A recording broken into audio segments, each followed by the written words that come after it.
La vieille au berceau.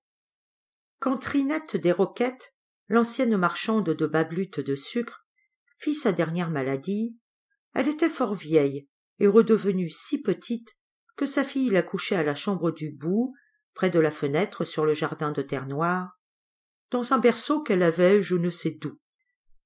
Ce lit d'enfant, haut et carré comme une huche à pain, avait des rebords faits en forme de ridelle ou de râtelier.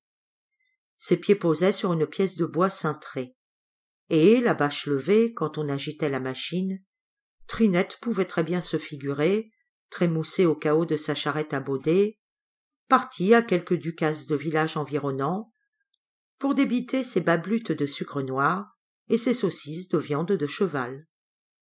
Elle s'y croyait vraiment, et gentiment s'endormait bientôt, repliée sur elle-même comme un chien de fusil. Or, un dimanche, la fille de Trinette, qui continuait le menu commerce maternel, s'avisa qu'elle devait demeurer tard à la fête du Saint-Colin de Lerne. Elle fut prier le charlot du culot des Béguines de garder la malade, lui offrant pour la veille, outre 2 gros sous, un paquet de tabac à fumer et un pot de bière double. Charlot accepta le marché, vint après son souper, et le voilà balançant la vieille Trinette. Mais elle ne s'endormait point. D'abord, il avait baissé la lampe, dans l'idée que ce pût être la lumière qui la tint éveillée. Puis il l'avait bercée d'un mouvement plus vif. Puis il l'avait bercée plus lentement. Il ne l'avait plus bercée du tout. Il avait repris de la bercer. Rien.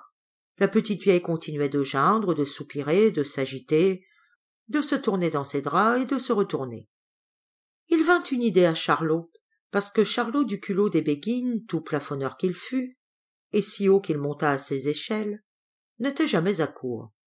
Il se dit naïvement: toutes les femmes sont les mêmes, plus vieux, plus sots. Chez moi, quand j'ai embrassé la mienne, je sais bien qu'elle s'endort. Sinon, non.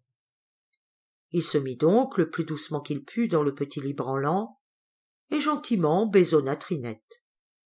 Charlot entendit clairement que Trinette était contente, et bientôt après elle s'endormit. Ensuite la fille rentra, et Charlot, ayant bu sa bière et fumé son tabac, sortit sur la pointe des pieds et s'en retourna chez lui achever la nuit, en disant bonsoir et merci. Le lendemain, au soir, ce fut la fille qui veilla la mère. Mais la nuit était tout à fait venue, que Trinette ne dormait pas encore. La garde étonnée avait beau la balancer sur toutes les cadences, lui offrir ceci à boire et cela à manger, baisser la lampe, retaper son oreiller, Trinette s'agitait et murmurait des paroles confuses. « Quoi? Que vous faut-il » redemandait la fillette. « Dites, mame » et Trinette, d'une petite voix cassée et suppliante. « Comme hier, comme hier » Quand la femme dit souvent « hélas », c'est qu'elle veut ailleurs soulasse.